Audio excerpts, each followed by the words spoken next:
Okay, here I am again. There's Aristo, and I can hear you this time. Cool. Okay. You see, I got engrossed with your videos so much that I forgot to do my usual sound check and whatever corrections. Usually, I don't need to make corrections, and I could use the external microphone. But this time, these people play with the cameras light. I don't know what happened, so I made the correction, and here we are. Yes, and I can hear you well. Okay. There's a lot of background noise, but I'm probably hearing a lot more of it than you are. Today was a national holiday, and interestingly, the liberation of the city where I live in. In Greece, when you have, there was an Ottoman rule over a century ago, 2 centuries ago, and city by city, the cities were liberated. So every city has their own liberation day, and thus celebrates independently from the rest of the country, just as we have all the national holidays. So usually there's a parade with the students of all the high schools and the elementary schools, and then the whatever military stuff there is, and the soldiers parade and all of this. But I am suspecting, well, the local channels on television did not talk about this. They usually make a big deal. Every year they try to sideline it. They try to make it more difficult to get to with more cops around, and basically till they do away with it. They want to do away with national identity, and everybody knows that. And although nobody likes... Especially liberation stuff. Exactly. And I mean, in the end, they'll say, okay, yeah, you can have your parades, but you're going to be worshiping the king or whoever. Some banker parade or something. In Athens, it's even worse. I mean, you've got 5,000 to 10,000 cops. Just people can't even see the parade. It's just the officials. That's who the parades are for. And in the end, because that's when people actually, in the past, there were a few times, one time in particular, where there was a flash mob deal, where everybody, during one of the Independence Days, all over Greece, started standing up and grabbing the officials by the scruff of their neck and kicking them out of the special podium and putting little old ladies and old people and war veterans on the podium and saluting to them.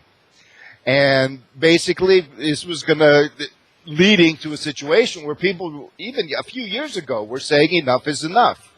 It's the spirit of such a situation. It's not so much nationalism, but liberation, as you say. The spirit of liberation, and seeing all these older people who actually fought for an ideal. Whatever the situation was, they said, look, man, we were so poor, we didn't have shoes. In my grandfather's day, there were people from the surrounding villages here that had no shoes. In the dead of winter, they gave them a gun with 3 bullets. These people, and the Italians were coming then from the north, and they only had like a few bullets, and half of them had frostbite, and they said, we didn't care. We were fighting for our houses. They were coming to take our homes. And so they would run down the mountainside screaming war cries, air, this aera is the word they would use. And they were just everybody would just yell it at the top of their lungs with passion, and the Italians would throw their guns down and run away. Now the Italians were fighting for Mussolini, and half of them didn't even want to be there. Most of them didn't want to be there. So they told them, well, just go there. They're a bunch of peasants. You're going to we have superior weapons and bullets and this and that. And it's going to be easy. My grandfather said, all we had was bayonets. So you had to run toward the enemy and skewer them. That was the only way. And so, or you say, well, you got to make each bullet count, and then you're going to run out of bullets. When he came back, my father told me, his coat, they gave him a coat, a winter coat, and that's all he had, was full of bullet holes. Because the thing would flap around him when he would do the charge, and it was just, full of bullet holes, and none of them ever hit him. And it was the type of, and he wasn't even from the north of Greece, he was from the south. But these days, people are scared shitless, even though they have luxuries, they have a lot more, they have shoes, they have warm houses. They don't live under the impoverished condition. Of course, their food is GMO. They're being sprayed on. They're being electromagnetized. You can have these people, the establishment. if they don't want you to protest like they're doing in Greece, because there's also protests, because what they want to do is weed out all the agriculture, because they're saying you're not going to produce any food. It's illegal. What you're going to do basically is accept food from the outside, from our Monsanto laboratories, until you're all dead. And so the farmers are up in arms, but they're throwing, everybody's feeling this weird illness that, as long as you're lying down, you're okay. But as soon as you get up to do anything, you just get dizzy, and it's just some chronics, and the chemtrails just keep coming and coming and coming. So, and I had read about research in electromagnetics where both the Russians and the Americans in the 70s were blasting people via satellite with microwaves and radio waves to develop emotional states, to stimulate fear, to stimulate rage. They could get a mob going in minutes with this thing. They had people collected through all the experiments, and then they would just see, okay, how much violence can we generate by blasting these people with irritating radiation? And then you have the agent provocateurs. I mean, the situation is far more insidious than most people think. You cannot get paranoid enough. And the thing is, as most people say, we need to know this and get over the shock. Once we get over the shock, it becomes normalized. For those people in Greece, back in 1940, for example, who fought against the Italians and later the Germans, and they kept the Germans. I mean, the Allies set it up so that when the Germans came down, they told them, okay, you guys are going to protect the border. And they did. This border guard was there to the last man, and they kept with very little ammunition, and they kept the whole German army at bay for 3 months. And that way the winter came, and when the Germans went into Russia, they got screwed. That delay was one of the factors that won the war, and the so-called sacrifices. But all of this is still a game. They still set it up. All of these, within the game, there are pockets of courage, there's pockets of the human spirit, of the human heart, of the human potential. We're still there, but the greater context is the game. And now what I'm viewing is that there's a greater context beyond the game. But the one thing that we need to do definitely is to get over the shock of the situation when the veils are lifted. And everybody knows that. And many people are getting over the shock. But let me give an analogy here. Recently in Greece, there was an earthquake. It was a very strange earthquake because on one of the islands on the west coast, it was like a 5.5, and then nothing much happened. But it had like thousands of aftershocks that were, most of them were of equal magnitude to the earthquake for weeks. Again and again and again, so the earthquake didn't crumble the houses, but over time, boom, boom, boom, after a week, the houses all crumbled. And that's natural, it always happens. Now, I've never seen 5.5, something's going on here. Somebody's testing something. Now, this place, yes, it has a fracture, it has a tectonic plate thing. There was an earthquake in the 50s, but that earthquake basically had 1 or 2 aftershocks. And that's what I know. Or there's hundreds of aftershocks, but they're minor. These aftershocks were like the same earthquake repeating itself on a tiny little, in a circle of several kilometers. And so you get to wonder, what's going on and how are these things being tried. And of course now, and as soon as it happened, the government was there propagandizing, and it seemed to be a little too fortuitous because elections are coming, and so they're using this, but the people have no water, they're displaced, it's almost like another sacrificial zone. So there's different plans for different geographies, and one of the reasons the Greeks, for example, vote for the current government is because they know, intuitively on some level, and you can sense this, as stupid as people pretend they are, they know where their survival is at stake, that they do not want to be in a position like Egypt, Syria, or the Ukraine. Because they've been, for 30 years, even though Greece was more or less, had some affluence, there was constant propaganda for war. If you don't do, we're going to get you, we're coming, you're threatened, Immigrants, there were agents among the immigrants that would come in that were from surrounding countries that said, we're all setting it up to kill you in your sleep, constantly. So people here are much more, the ones in 1940, it just hit them over the head and they got up and said, okay, I don't care, I'm going. They didn't have this conditioning to keep them in chronic terror, where as soon as they got up, the chronic terror just dragged them back down again. So we're dealing with a level of fear that we don't even know exists. It's not the fear you feel like when they come to take your house and all that. This is when somebody threatens you and they say, I'm going to take your house. In the old days, somebody would just grab their gun and say, come and get it, or whatever. Or me and my neighbors are all going to get together. I mean, Alex Jones constantly talks about these stories from the Wild West where the railroad and the land barons would try to enslave a town, and the town would rise up, and there were brush wars. And a lot of the cowboy movies are based on that, but they're, distortions of the real situation. There were constant revolutions going on.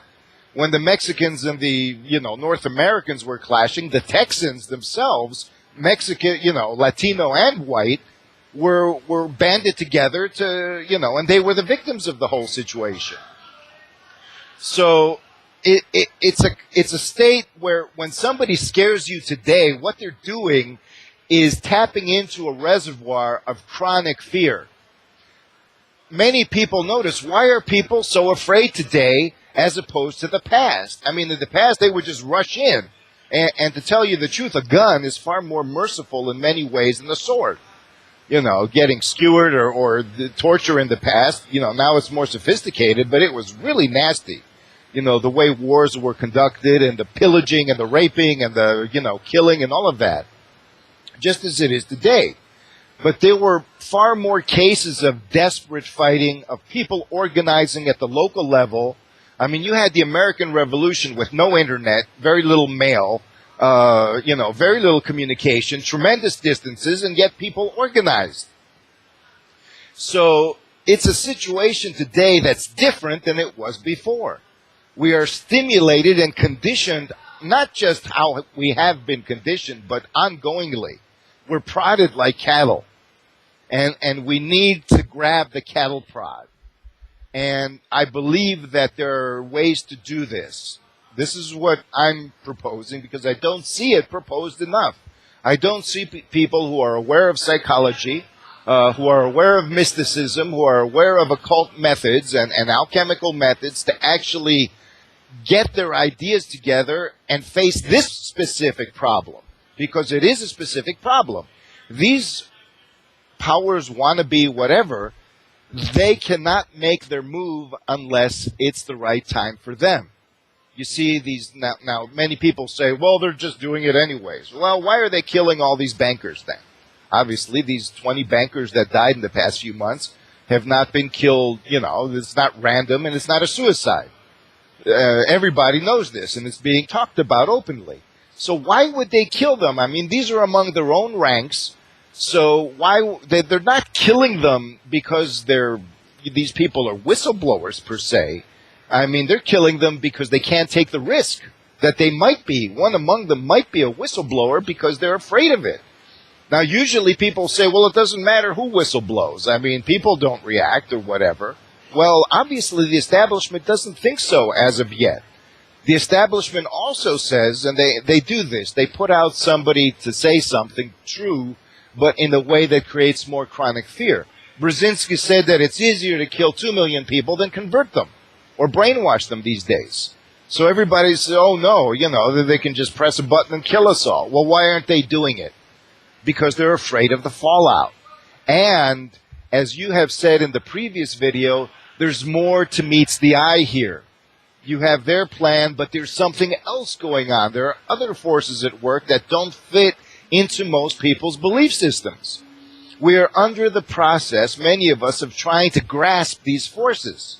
If Mr. Sino gives you the title of Prime Minister, I would, and you have intuited this whole Jeremiah thing and everything else, probably one of the main reasons is because you have that level of potential insight. You can go there. You can expand your awareness into that domain where most people say, no, we have to be careful. We have to, look at things, they have to be careful and calculate and this and that and the other because they don't expand into other options. If you just look at the situation as it is, it's hopeless because it's designed that way. Because we have been conditioned to view the situation as it is being viewed conventionally. Our common sense has been warped. We still have a level of day-to-day common sense because we function day-to-day, but we cannot open up into a greater common sense, things that would otherwise be obvious if we weren't so bombarded and repressed. So, three things are resourceful for us. And resource needs to be addressed at the individual level. And I would say all of you people who are aware of human potential in some way, focus your own creativity on this problem, on the problem of how to deal with not just psychopathy as an illness in general, that we have to deal with, but in the acute sense of the symptomology. If a patient goes into shock when they have a chronic disease, they will die or can easily die.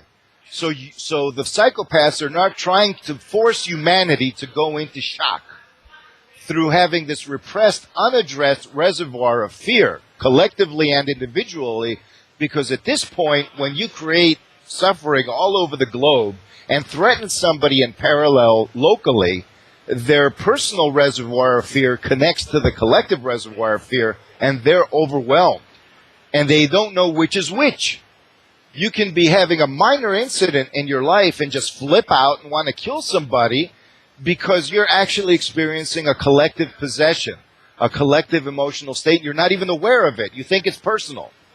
And then... Well, there's a lot of people I talk to, Aristo, that are just...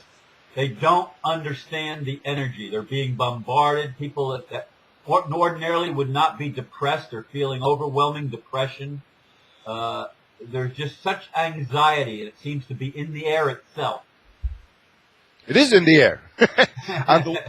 You see, but at the same time, even the beamings of these people, their chemicals, their whatever, it's a manifestation of the bigger picture of what's going on. It's a symptomology of a greater causality. And I can say not many people might be able to make that leap, but they can address their resources to move so. I don't believe we need teachers and prophets and this and that per se, because we have the awareness potential and we have the information potential, the emotional potential, the passion potential, the creator potential. All of this needs to be focused on priorities. As I've said before, when you're in a crisis, what do? You prioritize. So people getting together who are aware of spiritual potentials, usually they speak as if they're still in the 90s in the U.S. Before the crisis and these crises and all of this, when everybody was asleep. They're actually talking as if everything is, all you have to do is just be calm or focus on the good. Look, man, this is totally different.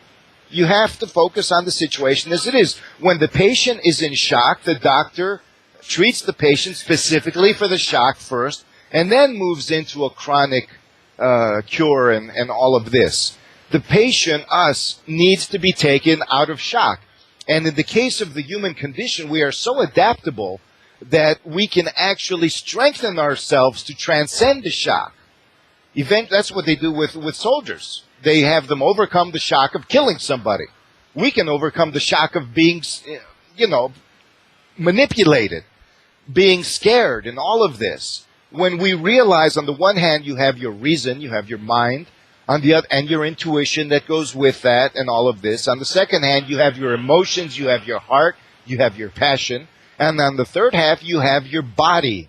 And the body is the greatest resource, and this is why I feel that they, not just in terms of, we want to kill them. No, they don't want to kill us at this point. They want to incapacitate us. So all we have left is shock. When fear comes into an animal, at the body level, there are 4 responses. And human beings have a fifth response. And these responses are freezing, paralysis, running away, fighting or confronting, and fornicating. Fornication is actually, or sex, or getting horny, is a response to fear in many cases. It's the way the body basically floods itself with life, with the hope of reproduction, with the hope of continuation and all of this. And one of the responses is that, well, whether we're safe or not, we need to make love. We need to have this sexual energy. So, you know, how they say the brain centers are connected to the sex, the fear centers to the sex, all of this stuff. The fifth thing is combining all of those energies and channeling the sexual energy and all these other energies into transcendence, which is not a transcendence away from the situation, but a transcendence into the situation to transform and digest the fear. And we can do this because our bodies are positioned to be able to do this. And there are actually traditions in the Orient that and in the West, and all of these, they have bits and pieces. And the simplest way to say this is take your fear, feel it, take all the thoughts about your fear, and remove them from your fear. Metania, or repentance, actually means reorienting the mind. You don't have to feed the fear with your thoughts. Don't rationalize your fear. You know, basically, look at the fear as what it is. This is an energy that may or may not be true. I don't know is the truest statement you can ever say in this situation. And that statement is actually very hopeful. And you use the mind to actually complement it, to be informed, to actually see the situation. Because actually, anybody who's plotting and planning in such an insidious way doesn't have all the answers and has to do this thing complicated because it's not easy. All of this propaganda is actually fed by them, in my opinion, and well-meaning people repeat it, that, oh, the plan has been set, and they've been succeeding, and it's all been working, and it's, you know, we can't do anything about it. You know, now, who would actually say that, who has good intentions, except someone who's either been convinced or who's on the payroll? So we need to consider that when somebody's coming against you, you don't have, like the Greeks in 1940, they didn't go around saying, oh, no, they have more weapons, we're all screwed, we might as well just die, you know. But this is the situation. And in every warfare, again, Chinese philosophy, Sun Tzu, The Art of War, is like you have to discourage your enemy. If you have to confront the enemy violently, if they actually are out to get you and know who you are, you have a 50% less chance of winning. And it goes down from there. You cannot engage with the enemy. You have to make them fight among themselves, and you have to make them, you know, deceive them and demoralize them, and you have to win before you even fire a shot or do anything physical. This is how they are operating. Everything in our society has elements of this, whether it's a tiny sprinkling or a big swash that overwhelms us. Either they control something completely or control it down to a tiny homeopathic dose that infects the rest. And we need to sensitize ourselves. Our fear, basically, that one thing that our fear can tell us is where we're sensitive to some kind of situation that's manipulative. So, in essence, our mind can be clever. We can do something like people have done. You read something like the Protocols of Zion, and you say, well, this is actually demonizing Zionists. And then somebody else comes along and says, no, it's the Jesuits. Now, what's that all about? Why does it have... Well, lately it's the Swiss. I know, it's the Swiss. You know. I just watched some videos about that today. You know, and it's pretty soon they're going to have a different one every day. And then they're going to name... It's Ron Van Dyke, you know. They'll cover all the countries, all the religions, and then they'll start targeting people. The protocols, however, are a psychopathic template. But at the same time, it's a boogeyman thing.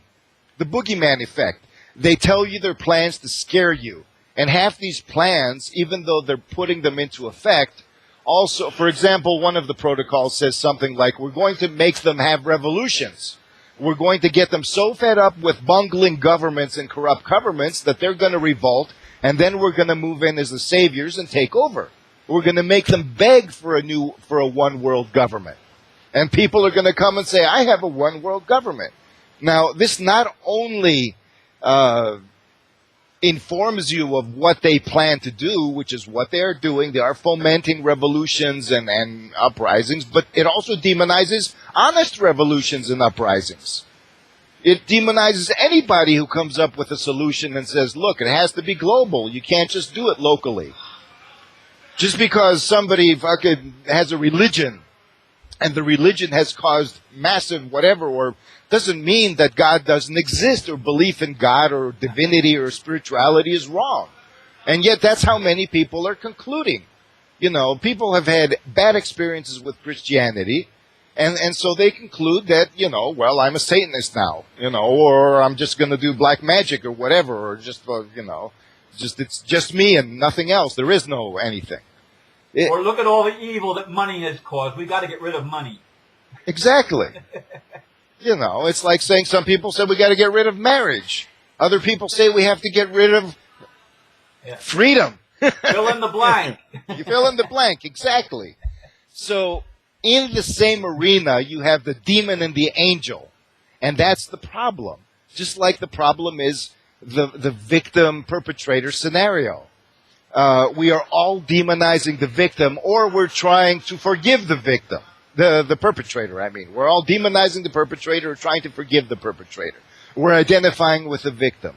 But then if you're the perpetrator, do you know how that feels? The thing is, as long as there's a victim, there's going to be a perpetrator. As long as there's a perpetrator, there's going to be a victim.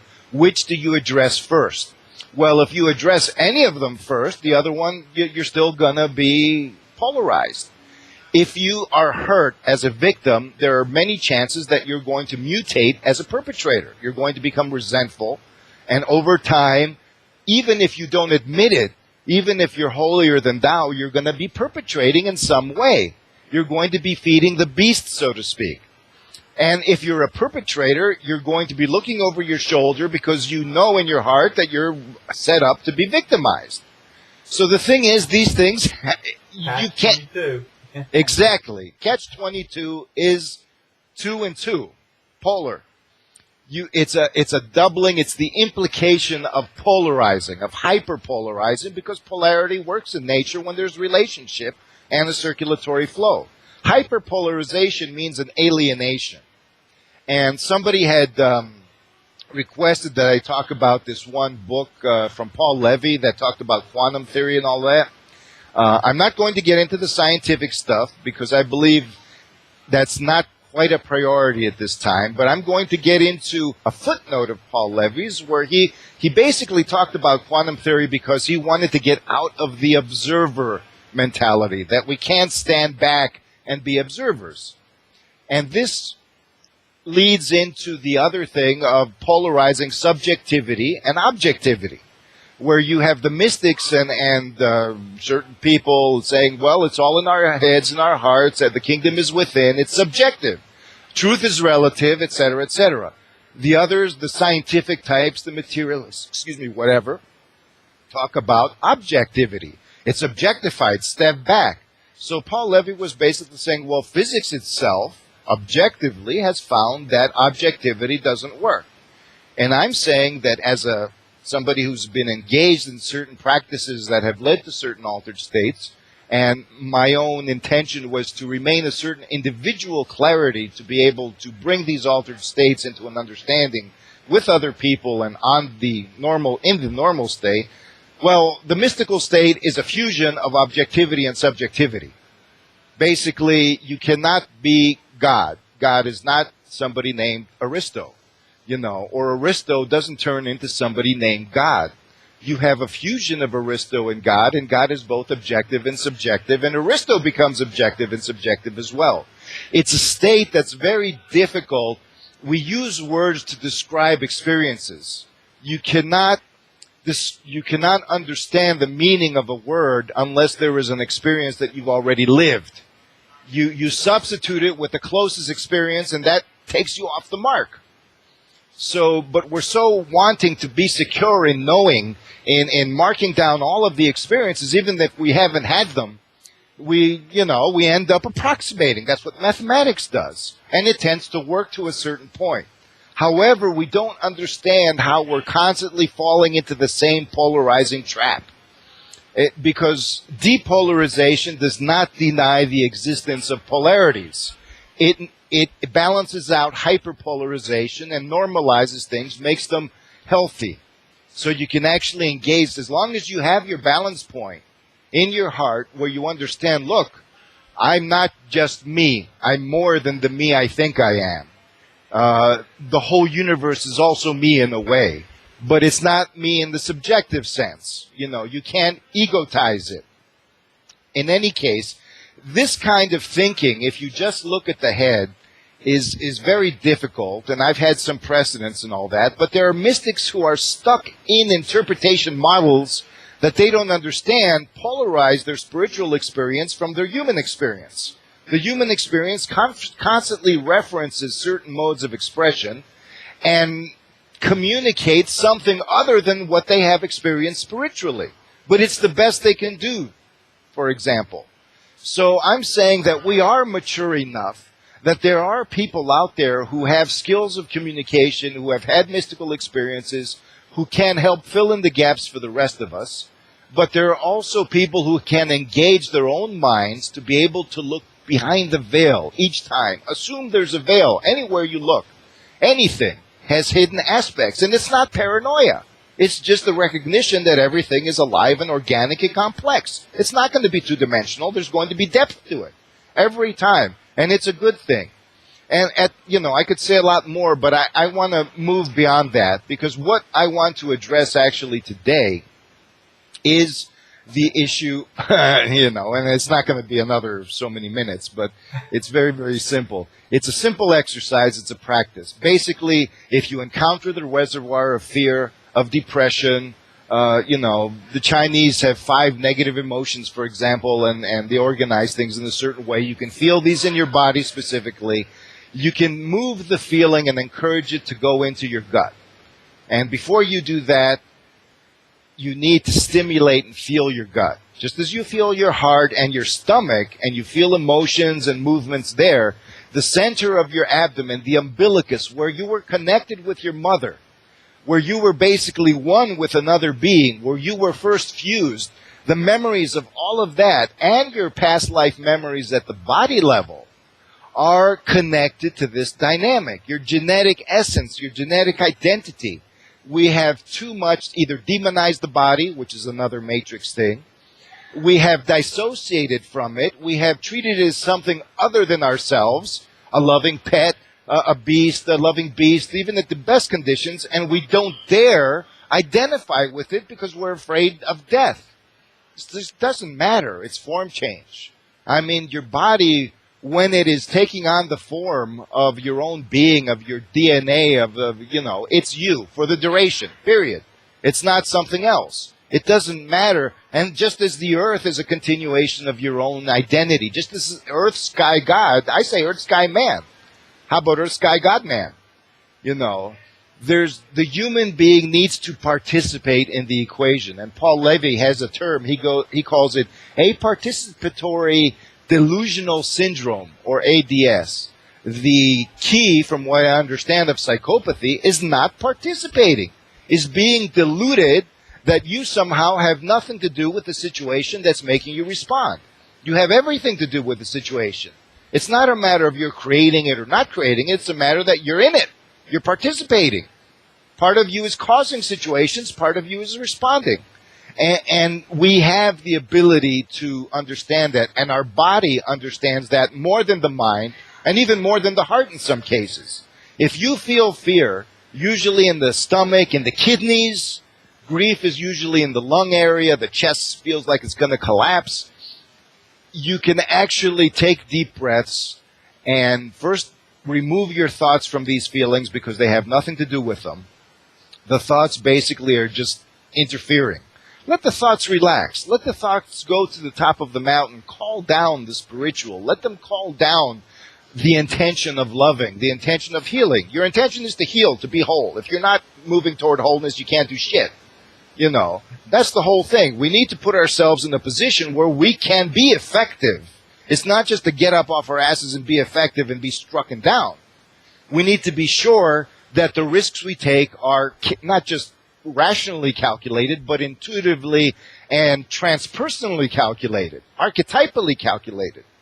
So if you move all of these fearful emotions into your gut and breathe abdominally so you feel sensation in your gut, if you visualize the center of your gut like a washing machine, the digestion that occurs at the physical level also occurs at the spiritual level, at the energetic level. So you're breaking down the emotions basically and reabsorbing them as energy you can use. Naturally, the body, once you have learned the causality of the emotions, that, well, on the one hand, they're spraying us, on the other hand, they're doing this, they're scaring the crap out of me with all these illusions. I'm being forced to imagine things that would make any normal person fearful, and there is the probability that these things can come to pass. I cannot confront them unless I have the energy to do so. And paradoxically, the energy has not been taken away from us. It's been transformed into negative energy, into fear, into rage, and all of this. Take this and put it in your gut. Trust your body. Use your sexual emotion, not your sexual sensations from the pelvis. Bring them up because they power the abdomen. Engage in your digestion. Speak to your cells. Speak to your body like you do, but this time at another level. Say, I want us not just to work together, but to work as one, because I know you, body, have the solutions. They don't want our DNA activated because body has the solutions. They're all encoded in us. It's time to do so. This can be a daily prayer. Instead of showering the world with light and having these characters siphon it off because it can't ground, it's time to focus on the points of grounding, us. So essentially, this is a very simplified version of, because I've mentioned all these other things, but, with all the stuff I mentioned about energy work and meditation and all that, anybody can feel their emotions.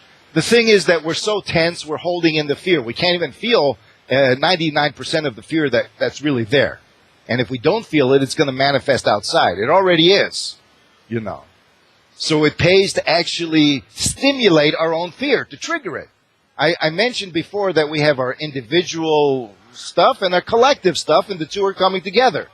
What we're observing is the two coming together, and they're coming together violently, and these are preliminary signs. And they're signs to say, okay, we have the ability, we have the intelligence. It's not rocket science. Even if all those people out there who have some understanding don't communicate or don't understand what it means to communicate or whatever, we still have the wisdom of the body.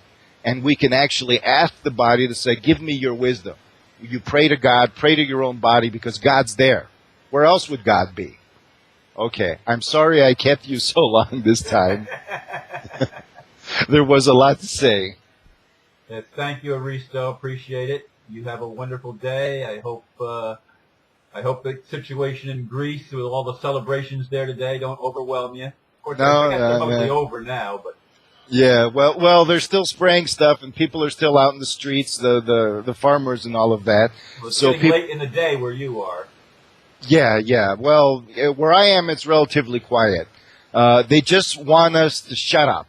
That's the whole thing for Greece. They want other people to kill themselves, and at this point, they want us to shut up. And people like you, me, everybody needs to wonder about the patterns of behavior control. Why do they want me to shut up and them to fight? What's going on here? And maybe some answers can come that are clear, just as the path that you've taken with the past life stuff and all of this, stepping outside of the convention and engaging with archetypal reality as opposed to just what's in your face. So, again, thank you, my friend. Thank you, too. Yeah, namaste. Namaste, Ron.